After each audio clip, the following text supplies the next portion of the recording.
For Enviro Frontier, it's very important to us that our network of national tree partners understands what's available to them on a federal and state level so they can get access to the stimulus packages so their business can not only get through Covid-19 but be willing to grow on the other side. The wonderful aspect of an SME is you are the best in the world at your trade or your service. That's what makes you so important to Australia. What we want to do is provide you the simple breakdown answers regarding the government stimulus package for you.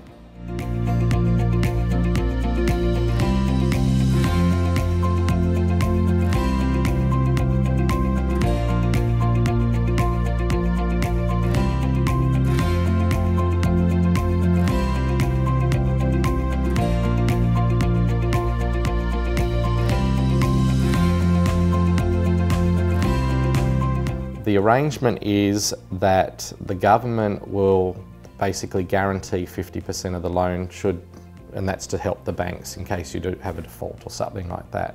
You will be able to not do any repayments for 6 months. However, you will have to accumulate interest in that 6-month period, and the loan will need to be repaid within 3 years. So this is one of those areas where if you need a loan, don't think you'll automatically qualify for 250. The banks still have conditions and you've got to go through all the normal application processes, and they might only offer you 50,000 or something like that, depending on your circumstances. Whatever loan that you go for, it is under the lender's normal policies and so forth. So you need to go to your bank and actually see whether they are going to offer those types of loans. There's many banks that have already said no.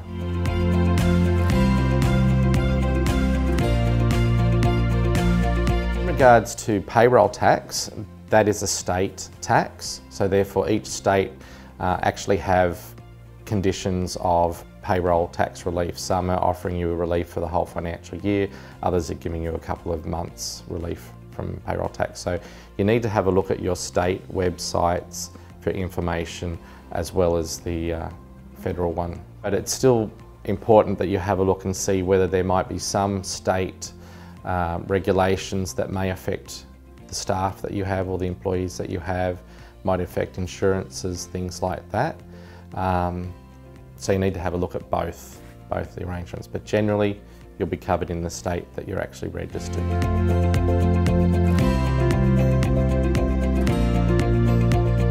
The building asset write-off has been in existence for a while, but what's happened with the new stimulus measures is that from the 12th of March until the 30th of June, the threshold of $30,000 has been increased to $150,000. So that basically means if you buy an asset like a ute, machinery, things of that nature, if they cost less than $150,000, you can claim them outright on your tax return in one hit. The benefit of the increase in the write-off is really only going to affect you if you need to purchase new equipment. I wouldn't go out and say, look, if your business is struggling, I wouldn't say go out and buy all this new equipment just so you can get this tax deduction. You might find that the tax deduction actually means nothing for you because you've already had a downturn. So the deduction is simply just reducing the amount of tax that you might need to pay on your business profits. So if your profits are low already, it may not be worthwhile going and taking advantage of that.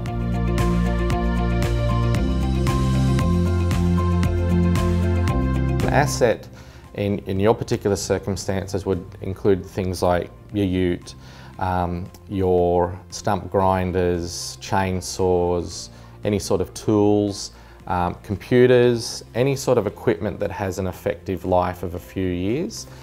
They would all be assets.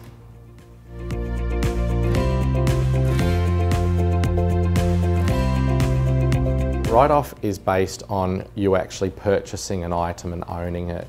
So if you go through, say, a chattel mortgage, you take out a loan or some sort of finance, or you buy with your own cash, you have actually purchased that asset, so you own it.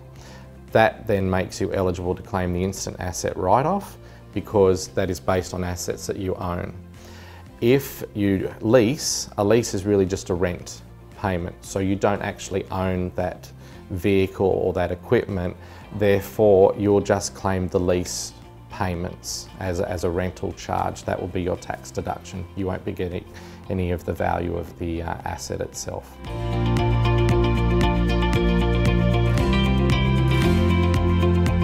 You really should get professional advice on this to see what's relevant to your business. Either talk to your accountant, your bookkeeper. You can call us at ITP. If you go to our website, we actually have Q&As on all of these stimulus packages to answer the fundamental questions.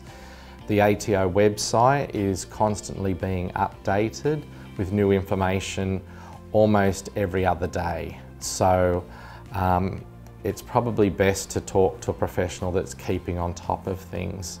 I think one of my suggestions would also be that, particularly if you're a sole trader or a really small business, that you only see your accountant once a year, you really would do yourself a favour by getting in now and trying to get on board with what you need to do to prepare prior to preparing your tax return, because you'll miss out on too many benefits if you wait.